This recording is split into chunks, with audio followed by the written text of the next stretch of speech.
வணக்கம். செல்வகுமாரின் அதிகாலை வானிலை ஆய்வறிக்கை. அதிகாரப்பூர்வ வானிலை அறிக்கைக்கு இந்திய வானிலை ஆராய்ச்சித்துறை அறிக்கையை பார்க்கவும். 2025 ஆகஸ்ட் 3 ஞாயிற்றுக்கிழமை அதிகாலை நிலவர பதிவு. நேற்றைக்கு மதுரை சிவகங்கை மாவட்டத்தில் தொடங்கிய மழை தென் மாவட்டங்களில் இருந்தது. ஆனால் தென் மாவட்டங்களில் ஒதுக்குதல் கூடுதலாக இருந்தது. மதுரை சிவகங்கை மாவட்டத்தில் தொடங்கி புதுக்கோட்டை மாவட்டத்தில் தீவிரமடைந்து திருச்சி, புதுக்கோட்டை மற்றும் டெல்டா மாவட்டங்கள் வேதாரண்யம் வரைக்கும் நல்ல மழைப்பொழிவை கொடுத்திருக்கிறது. நேற்றைக்கு புதுக்கோட்டை மாவட்டத்தில் 15 சென்டிமீட்டருக்கு மேல் மழை பொழிந்திருக்கு. 15 சென்டிமீட்டர் என்னை தெரிந்த வரைக்கும் 13 சென்டிமீட்டர் வரைக்கும் மழை பொழிந்திருக்கு. தகவல் கிடைக்கப்பெறல. 15 கூட பெய்திருக்கலாம். 13 சென்டிமீட்டர் வரைக்கும் ஒரு இடங்களில் பெய்திருக்கு. 10க்கு மேல் 4-5 இடங்களில் பெய்திருக்கு. இப்படியே வேலூர் மாவட்டம், திருப்பத்தூர் மாவட்டம், திருவண்ணாமலை மாவட்டம் வரைக்கும் நல்ல மழை பொழிந்திருக்கு. வேதாரண்யம் உள்ளிட்ட பகுதிகளுக்கும் நல்ல மழை பொழிவு. டெல்டாவிலே மழை ஒரு கடுமையான மழைப்பொழிவை கொடுக்க வேண்டிய நேரத்தில் அதிகமான, அதாவது புதுக்கோட்டையில் பெய்த மழையிலிருந்து வந்த பெருங்குளிர் காற்று ரேஷியோ அதிகமாயிடுச்சு. காற்று குவிதல் புதுக்கோட்டையில் அதிகமாக இருந்த காரணத்தினாலே புதுக்கோட்டையில் கொட்டி தீர்த்தது.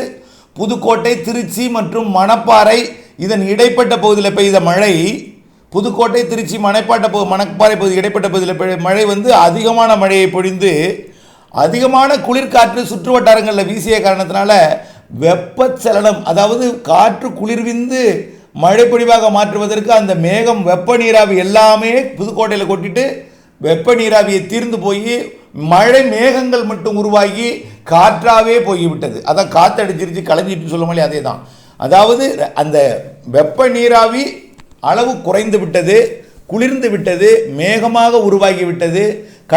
கடலிலிருந்து வரக்கூடிய, அதாவது காற்று சுழற்சியிலிருந்து வரக்கூடிய, மேலடுக்கிலிருந்து வரக்கூடிய குளிர்விப்பும் வெப்ப நீராவியும் கலந்தால்தான் மழைப்பொழிவை கொடுக்கும். அது வேதாரண்ய பகுதியில் ஒரு பிட்டை தனியாக உருவானது, அது தனியாக பெய்து விட்டது. பிற டெல்டா பகுதிகளெல்லாம் பார்த்தீங்கன்னா நிறைய குளிர்காற்றை வீசி விட்டது. ஆனால் இது இப்படியே இருக்காது. இப்பொழுதைக்கு இந்த உயரழுத்த மேகம், அதாவது உயர் அடுக்கு மேகம் இருந்து கொண்டிருக்கு. இந்த மேகம் நேற்றைக்கு மழையாக மாற வேண்டியது மேகமாக மாறி நீடித்து கொண்டிருக்கிறதோட விளைவு தான் இந்த உயரடுக்கு மேகம். மேலடுக்கு சுழற்சி மேலடுக்கில் மேகமாக மாற்றி வைத்திருக்கு. கொஞ்சம் கொஞ்சமாக இது களையும். ஆனால் மெல்ல தான் களையும், கொஞ்சம் கொஞ்சமாக களையும். களைந்த பிறகு வெயில் வரும். வெயில் ஒரு பிரைட்டாக ஒரு சுடக்கூடிய வெயிலாக இருக்காது, மந்தமான வெயிலாக இருக்கும். வியர்வையும் புழுக்கமும் இருக்கும். இதற்கு பிறகு மாலை இரவில் நேற்றை விட கூடுதல் பரப்பில் கண்டிப்பாக மழை இருக்கு. நேற்றைக்கு பல மாவட்டங்களில் 12 சென்டிமீட்டர் 10 சென்டிமீட்டர் வரைக்கும் நேற்று முன்தினமும் பெய்திருக்கு, நேற்றைக்கும் பெய்திருக்கு. இன்றைக்கு இதை விட கூடுதல் மழைப்பொழிவு இருக்கிறது. கண்டிப்பாக எல்லோரிடமிருந்து இந்த அதிகாலை நேரத்தில் வரக்கூடிய வினா என்னன்னா, வானிலை அறிக்கையை கேட்காம நிறைய பேர் அறுவடை பண்ணி நினைச்சு போட்டு வச்சிருக்கிறாங்க. வைக்கல நினைச்சு போட்டு வச்சிருக்கிறாங்க, நெல்லை நினைத்து போட்டு வைத்திருக்கிறார்கள். அறுவடையே வயலில் அறுவடை செய்ய தயாராக இருந்த நெல் தானியமும் நனைந்திருக்கு. ஒவ்வொருவரும் வெவ்வேறு விதமான பதிலை சொல்கிறாங்க. காரணம் என்னென்னா, வானிலை அறிக்கையை கேட்க தவறிட்டேன், வெயில் அடிக்கிறது, தொடர்ந்து வெயில் தான் அடிக்கணும்னு நினச்சி இருந்துட்டேன், இப்படியே பல்வேறு பதிலை சொல்கிறாங்க. இப்போ இருக்கக்கூடிய இந்த மேகம் கண்டிப்பாக படிப்படியாக விலகிடும். இந்த மிரட்டும் மேகம் மட்டும்தான், இது மிரட்டும் மேகம் மட்டும்தான், கண்டிப்பாக விலகிடும். உயரடுக்கில் இருக்கக்கூடிய இந்த மேகம் மழையாக மாற வேண்டியது மேகமாக மட்டும் மாறி அப்படியே இருக்குது. இது கொஞ்சம் கொஞ்சமாக விலகிய பிறகு மதியத்தில் மீண்டும் மேகம் சூழும். இன்றைக்கு வட உள் மாவட்டங்கள், வட கடலோரம், கேரள எல்லையோரம்லாம் மழை உண்டு. இன்றைக்கு தான் கூடுதல் பரப்பில் மழை எதிர்பார்த்துருக்கிறோம். இன்றைக்கு சென்னைக்கு உண்டு. சென்னை ரொம்ப நாளாக ஒதுக்கி இருக்கு. காரணம் என்னென்னா, காற்று சுழற்சி இலங்கை கிட்ட இருக்கு. காற்று சுழற்சி போய் அந்த காற்றோட அந்த குளிர்விக்கும் அமைப்பு சென்னைக்கு கொடுக்கல. அது விழுப்புரம் மற்றும் புதுச்சேரி இதை ஒட்டிய பகுதிகளில் மட்டும் கொடுக்கிறது. ஆகையின் காரணமாக சென்னைக்கு மழை இல்லை. படிப்படியாக இந்த வளிமண்டல சுழற்சி வடக்கு நோக்கி நகரப்போகுது. என்ன சார், அரபிக்கடல் நோக்கி நகரும்னு சொன்னீங்களே, வடக்கு நோக்கி நகருதே அப்படின்னு நினைக்கலாம். தலைப்பை பார்த்தீங்கன்னா, ஆட்டம் போட்டு காத்திருந்து கனமழை தரும்னு சொல்லியிருக்கிறேன். முதல்ல ஒரு இன்ஷியலா, அது ஒரு தொடக்க நிலையா ஆந்திர பகுதியை நோக்கி நகரும் இந்த வளிமண்டல சுழற்சி. பிறகு ஆந்திர கடற்கரைக்கு போகாமல் மீண்டும் தெற்கு நோக்கி தமிழ்நாட்டின் ஊடாக அரபிக்கடலுக்கு போகும். தமிழ்நாட்டின் வளிமண்டலம் ஊடாக இந்த அரபிக்கடலுக்கு போகும் பொழுது தென் மாவட்டங்களுக்கும் மேற்கு தொடர்ச்சி மலை மாவட்டங்களுக்கும் மீண்டும் மழை தரும், டெல்டாவிற்கு மீண்டும் மழை தரும் வரக்கூடிய நாட்களில்.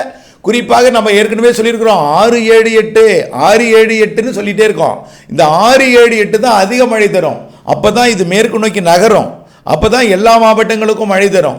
இப்போ முதல்ல இன்றைக்கு 3ஆம் தேதி 4ஆம் தேதி 5ஆம் தேதியெல்லாம் கொஞ்சம் வடக்கு நோக்கி நகர்ந்து பிறகு மேற்கு நோக்கி நகரும். இதனால் சென்னை உள்ளிட்ட வட உள் மாவட்டங்கள் வடகடலோர பகுதிகளெலாம் இன்றைக்கு மழைப்பொழிவை கூடுதலாக்கும். அதே போல் கர்நாடக எல்லையோர கேரள எல்லையோர மாவட்டங்களையும் மழைப்பொழிவை கூடுதலாக்கும். காரணம் என்னென்னா, தமிழ்நாட்டின் கரையோரத்தில் இருந்து கொண்டு கிழக்கு, அதாவது மேலடுக்கில் கிழக்கு திசை வழியாக, அதாவது கிழக்கு திசையிலிருந்து குளிர்விக்கும் காற்று உள்ளே நுழைய போகுது. மேலடுக்கில் மேற்கு திசை வடமேற்கு திசையிலிருந்து வெப்ப நீராவி வரப்போகுது. இதை இடைமறித்து கர்நாடக கேரளா ஆந்திர எல்லையோரத்தில் மழைப்பொழிவு ஏற்படுத்த போகுது. இதுதான் இப்போ இருக்கக்கூடிய அமைப்பு. இன்றைக்கும் மழை உண்டு, நாளைக்கும் மழை உண்டு, நாளை மறுநாளும் மழை உண்டு.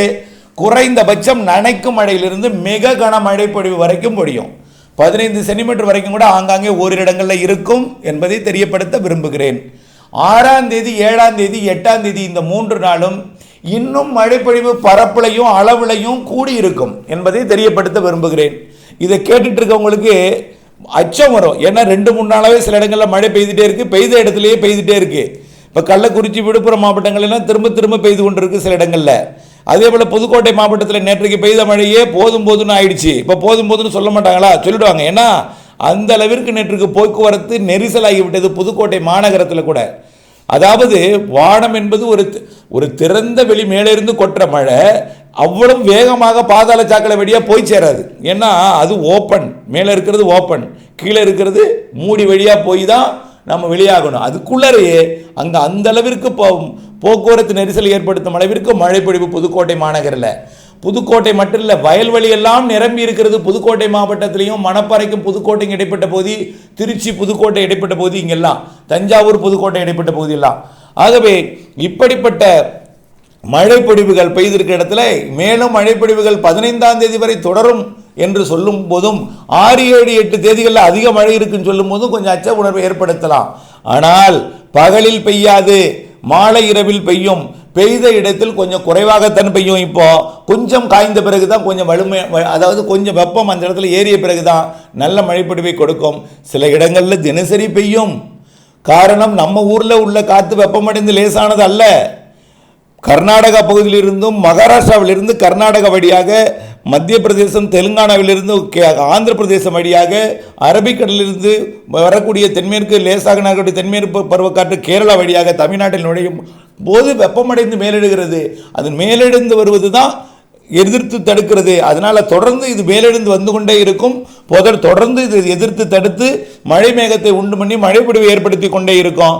இந்த காற்று சுழற்சி விலகும் வரை இது முற்றிலுமாக அரபிக்கடல் போகிறதுக்கு 15, 16ஆம் தேதி ஆகிடும். அதுக்கப்புறம் கேரள பகுதிக்கு போய் தென்மேற்கு பருவமழை தீவிரப்படுத்தும்.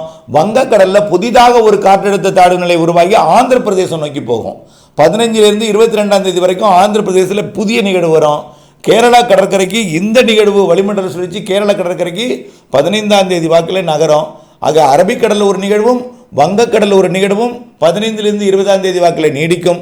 ஆக 2 பக்கம் 2 நிகழ்வு இருந்து தென் மாநிலங்களுக்கு நல்ல மழைப்பொழிவை தொடர்ந்து கொடுக்கும். பிறகு மாத இறுதியில் வலிமையான நிகழ்வு வடக்கு ஆந்திர பிரதேசம் தெற்கு ஒடிசாவில் உருவாகி இருக்கிறது. ஆகவே மழைப்பொழிவானது இருந்து கொண்டே இருக்கும். பகலில் மழை இருக்காது. காலையில் இருக்கக்கூடிய இந்த மேகம் விலகும். பிறகு வெயில் வரும். புழுக்கம் வியர்வை இருக்கும். அதிகமாக வெயிலோட சூட்டை விட புழுக்கம் வியர்வை அதிகமாக இருக்கும். மாலையில் மீண்டும் மழை தொடங்கும். இரவிலே பரவலாகும். நள்ளிரவு அதிகாலை வரை கொடுக்கும். சில நாட்கள் காலையும் தொடரும். பகலிலே ஆங்காங்கே மேகமூட்டங்கள் தூறல் விழுந்தாலும் பெருமழை இருக்காது. பெரும்பாலும் மாலை, இரவு, நள்ளிரவு அதிகாலை மழைப்பொழிவு என்பதையும் உறுதிபட தெரிவிக்கிறேன். வானிலை அப்டேட்ஸுடன் இணைந்திருந்து வானிலை இருந்து விவசாயம் செய்து லாபம் அடைந்திட அன்போடு கேட்டுக்கொள்கிறேன். நன்றி.